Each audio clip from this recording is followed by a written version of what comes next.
Greetings. My name is Essa Bokarr. We are here again on this special session on Radio Hello Gambia, which is hosted by banjulfocus.com website, and the program is being aired from our studio in New Jersey, United States of America. The entire program will also be shared via YouTube, WhatsApp, Twitter, and other outlets at our disposal. And the program is going to be aired as soon as this recording and the loading ends. We are now going to proceed with the first item on our agenda today.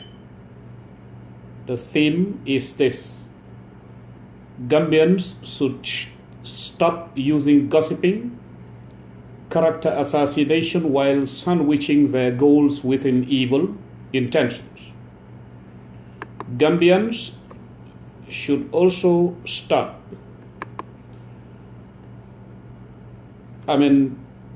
using falsehood, remote and deep feelings that are geared towards safe landing for masked objectives, whose career's main aim is to access resources through the influence of leadership or leaders, who's definitely not doing so in the interest of the nation. And in most cases, those carriers whose aim is to access resources through leaders or leadership or through the influence of leaders or leadership do so where merit is not due. Long-term memory contradicts the true colors or the behaviors of certain people who are claiming to be victims of the past regime today. Everything they rejected or they complained was done to them is what they are doing to others or entertaining to be done to others, either verbally or practically,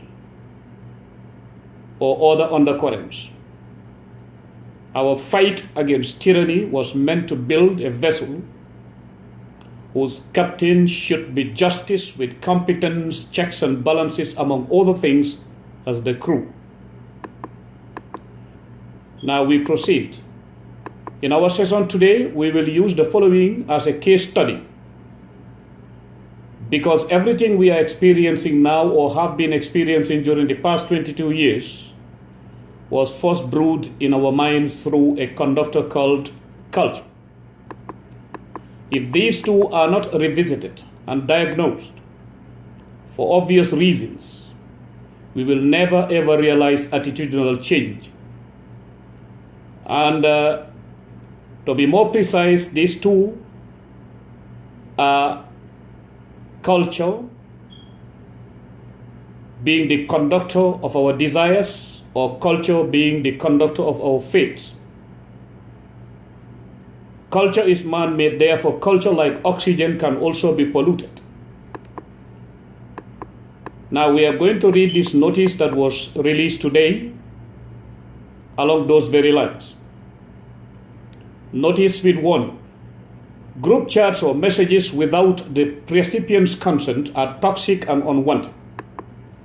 To those who are in the habit of creating group chats, adding my name without my consent or any other person's name, the reason why we chose group chats is one of the most recent and fastest and more effective avenues where people should have been spreading ideas to develop society, but others have chosen to do the opposite. Well, be informed that I will first leave that particular group, report the person to Facebook or WhatsApp or etc., and then block the party who did it. If you are genuine and believe in what you are doing is right, what stops you from contacting me or the other people that you would add first before adding my name or any other person's name to a group. I've always been warning even my own family members not to add me on any group chat without my consent. In today's world, most of the heinous crimes, ranging from the general to the specific, including terrorism, are facilitated by group chats. In the case of the Gambia, the hypocritical side of it is what I first abhor and others do abhor too. Closeness to me or other people, or anyone for that matter, will look funny if you, the one claiming to be close to that person or a kin, is using nothing else other than Facebook or WhatsApp. Any genuine cause should not be expanded by those who sneak. Be yourself. Be genuine. Contact the person or persons you strongly believe what being on your group, and let them know before adding them. Do not tell me it is family or relative. Just ask me first or ask the particular person you want to add there first. Those who choose Facebook or WhatsApp alongside try to hypocritically justify it for such reasons, especially when it comes to family and relative. But be rest assured that most of them are as fake as fakeness itself. Do not drag people, let me repeat that, do not drag people into chats or gossips their characters are incompatible with. In fact, no person's character is compatible with gossips. It is only us who leave ourselves in the hands of social ills and then we transform ourselves without realizing it. The human being was made for something more important than gossiping and character assassination. Same applies to those who, in a rather forceful way, keep bombarding me or other people, particularly I can speak for myself here, with private messages, especially via Facebook Messenger. If you had automatically added me on your list of people to share videos or other notices with, just go ahead and remove me with immediate effect, especially those who spread rumors and gossiping. If not, when I see any unsolicited video or message, particularly those related to gossiping, character assassination, or anything related to, extremism and the like, I will block and delete the person concerned forthwith and, of course, reach out to law enforcement where the need arises. We must stand up to such because it is what nourishes gossiping and character assassination among ourselves. Note, Inshallah, I, Essa Bokarr, say, will never knowingly and or willingly allow anyone or any group to use my name, media house, outlet, or platform I manage or is part of, including my Facebook pages, be it the personal one or the public figure one, to be used for character assassination. Gossiping or anything related to such evil is something I shun. And I want to reiterate that the intentions of those people are oozing from such satanic demarches. Most of those who were killed or harmed by the Jammeh regime saw themselves in the net and lost their lives either by death or by their lives being destroyed forever. Sometimes when one lives through a given harsh situation, coming out of it and then be the same is never going to be possible.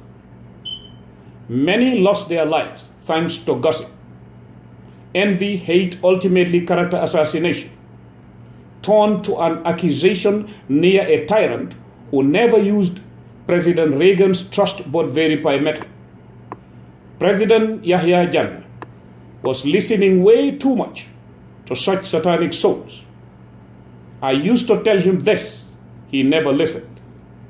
Today, those who used him to settle their own scores with others who did nothing wrong to him, Yahya, have left him to carry the yoke on his own. Yahya, I told you so. Now, it is the time of President Adama Barrow. he too, or he also must be extremely careful. He should never trust any version he hears about people or reads about people without thorough verifications and balancing the factors.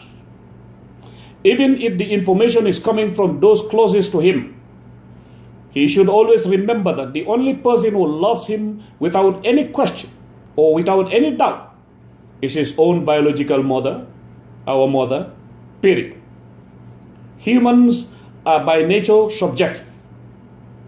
Some Gambians like using leaders or influential people to do evil things for them against a target they have chosen, out of purely subjective feelings, envy, or simply hate. Some target people they know will be their obstacles when they want to be corrupt or do things against national interests. Beware of sandwich advises President Barrow. That ends our first part on our agenda today. Thank you. I'm your brother Essa Bokarr.